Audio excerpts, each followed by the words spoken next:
दशहरा के पावन बेला में हम दरोगा लुट्टन से बिहार थाना प्रभारी सभी माता रानी के भक्तों का अभिनंदन करते हैं और आग्रह करते हैं कि आप मेला में घूमने आए हैं तो अपने बच्चों और सामान की रक्षा स्वयं करें। अरे तुमको क्या हुआ? अरे हमारे पति भुला गए। अरे पति भोला के जाके 2 रुपए में कील लो। पति ना हमार धर्म पति। अच्छा बताओ तो कैसे भुलाया? कोई के जिद हम साथे ले आईनी, छूट गइल हाथ हम बड़ी पछतैनी। सिपाही जी कोई के जिद हम साथे ले आईनी, छूट गइल हाथ हम बड़ी पछतैनी। ढाका मुकी करे लोगावा, ढाका मुकी करे लोगावा, देखी के अकेला में सैया जी भुला गइले दशहरा के मेला में। राजा जी भुला गइले दशहरा के मेला में। कोई के जिद हम साथे ले आईनी, छूट गइल हाथ हम बड़ी पछतैनी। कोई के जिद हम साथे ले आईनी, छूट गइल हाथ हम बड़ी पछतैनी। ढाका मुकी करे लोगावा, ढाका मुकी करे लोगावा, देखी के अकेला में सैया जी भुला गइले दशहरा के मेला में। राजा जी भुला गइले दशहरा के मेला में। अरे कहाँ भूला गया? कोनो नाम पता बताएगी? अपने पति के नाम भैया तो कौन नंबर दो? नंबर में लिख ली। बोलो। 99,909 अच्छा 97,700 ससुर। ये कैसा नंबर है रे? ये तो 2 मोबाइल है बहू। अच्छा हमारे कोई मरद ले सिपाही। पढ़ल ना लिखल खेती करे ले गाँवे, आमी घुमाई लेके ऐनी हम थावे। सिपाही जी पढ़ल ना लिखल खेती करे ले गाँवे, आमी घुमाई लेके ऐनी हम थावे। सीधा सधाऊ हवन भोला, भइल न हमारा संगे चाट छोला। सीधा सधाऊ हवन भोला, भइल न हमारा संगे चाट छोला। जाएम कैसे घरवा हम, जाएम कैसे घरवा, पड़ल बानी झमेला में सैया भुलाइले दशहरा के मेला में।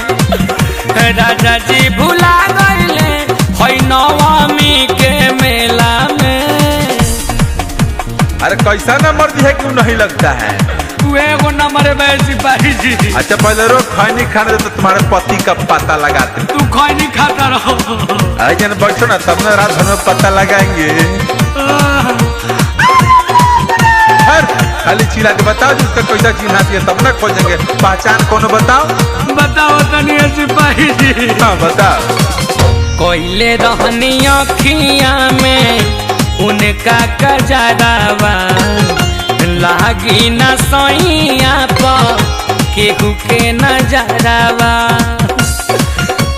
कहने के सुनो, कोयले रहनी अखिया में उनका कजरावा, लागी न सैया पर केहू के नजरावा। गर्दन में पेन्हले बड़े उमाला, पूर्व पश्चिम उनका ना बुझाला। गर्दन में पेन्हले बड़े उमाला, पूर्व पश्चिम उनका ना बुझाला। कतही ना नजर आइले, कतही ना नजर आइले भगतन के रेला में सैया भुलाइले दशहरा के मेला में। राजा जी भुलाइले है नवमी के मेला में।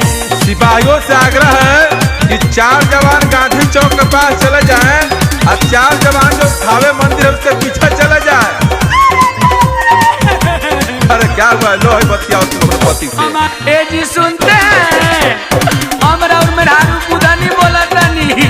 अच्छा जहाँ पाए वहीं पे खड़े हो जाए, हम आपको ढूंढ लूंगी। अच्छा पांडे पवन तू ही कर न पाता, कहा जाने कहाँ से भइले न पाता।